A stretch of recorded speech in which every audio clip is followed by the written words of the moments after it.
So now we're going to do some fun stuff. We come back to the view. So we now have this timeline, but it's empty. And we want to actually sequence and position something to change. In this case, 3, 2, 1, go, with audio, animation, and text. We're going to do this piece by piece. So we're going to start off by doing the animation. So if I select the countdown text, and if I drag it into this timeline window, you'll notice that, okay, some people might notice, you'll notice that we have a bunch of tracks. So timeline has a track system where each track will control different things. Some of them are very self-explanatory. Audio will play audio clips at points in time. Animation will play animation at points in time. There's things like the activation track and cinemachine track, which I'll explain a bit later on. But in this case, we want the go to come down and animate in a certain way. So I'm going to select animation track. And you notice it has a reference to that countdown text element.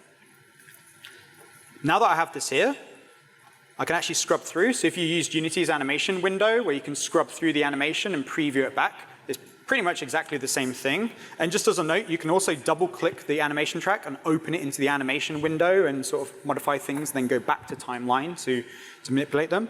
But as I scrub through, nothing's actually happening right now, because we haven't actually told the countdown text to animate. I've already prepared an animation clip that we're going to add. So if you import in, say, a character with like a run, a jump, a punch, a wave, or backflip, or whatever, you have that animation clip. Kind of like in the animator where you can drag that clip in as a state, you can drag that clip in onto the timeline. So what I'm going to do is I'm going to do that. I'm going to take a pre-made clip with a little tween of the animation, and then a little tween of the text, and then apply that.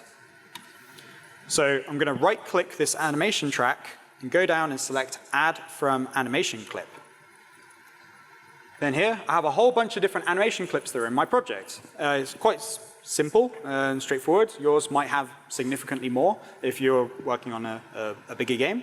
But here I have countdown text animation. And when selecting that, you'll notice that we now have a clip. You can position this clip around. And then if I now scrub through this, all this clip does is it animates the position of the text down, and then also animates the alpha. So it'll fade it in, and then fade it out. And it's doing that to the Text Mesh Pro element. So we're kind of combining Text Mesh Pro into Timeline, which is pretty cool. So you can see here we have this little clip of it coming down and going go. What I'm now going to do is I'm actually going to duplicate it 4 times. So we now have the same clip applying to the text. So it's now saying go, go, go, go. It really wants you to go. Yeah, it's like really adamant that you should really go. It's about time to go, I think. Yes. And the really cool thing here with Timeline is that I can then grab the playhead and scrub through, and you can actually preview it. So you don't just have to go into play mode and then see the end result. You can scrub through. You can position things. So if I now move this here, you can notice it says go, go, go, have a bit of a break, and then go again. As I move things around, they also snap to each other as well. So you can see it will snap to here, so we won't have a very minor gap. So you just have a very simple go, go, go, go. Now you duplicate a clip by just hitting Control-D or Command-D with it selected, or right-clicking and selecting Duplicate.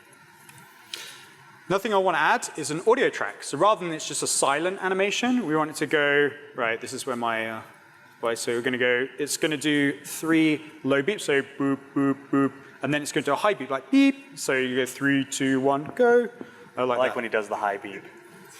Beep. I am not a singer, and this is why I'm in video games, not anything else. So rather than dragging and dropping anything onto the timeline, instead, you can right-click in this space, and you'll notice that I have a whole bunch of different tracks that you can choose. Again, some are self-explanatory, some are not. You can choose the audio track. Now, the audio track also has a binding to an object. Now, if you leave this empty, it will just play the audio as a 2D sound. So in this case, it's a UI sound, so we're actually happy with that. But one thing you can do is you can actually bind it to an audio source in your scene to output it through the mixer. So you can actually bind the engine hum into Timeline and then route it through the mixer. You can do some pretty cool stuff, but we're not going to do that. Then on the audio track, just like the animation track, I'm going to right-click it, add from audio clip, and then we have the beeps. So I'm going to add the low beep, and I'm not going to try and replicate it again, which basically just says beep. Okay, I just did, but whatever. I'm going to duplicate that twice, and then I'm going to also add another audio clip and have a high beep. So we have 4 clips. And with timeline, as you move different clips around, they will snap to tracks that are above or below it. So positioning this beep high, you'll notice that as I move it, it'll actually snap to this bit and to the clip above. So let's put that here.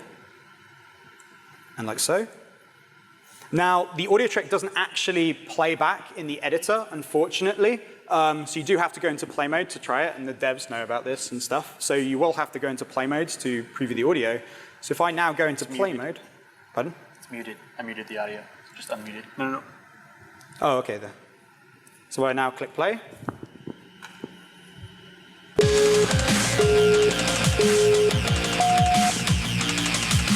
I think my representation of the audio clip. I think that's dead on. Thank you. You have to say that because you're standing next to me.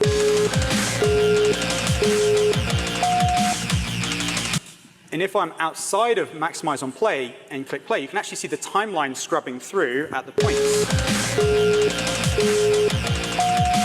Which is actually pretty cool. So we have very first timeline. So it's just an animation and just the audio. Going to add some other elements to it, but that is the end of that particular step.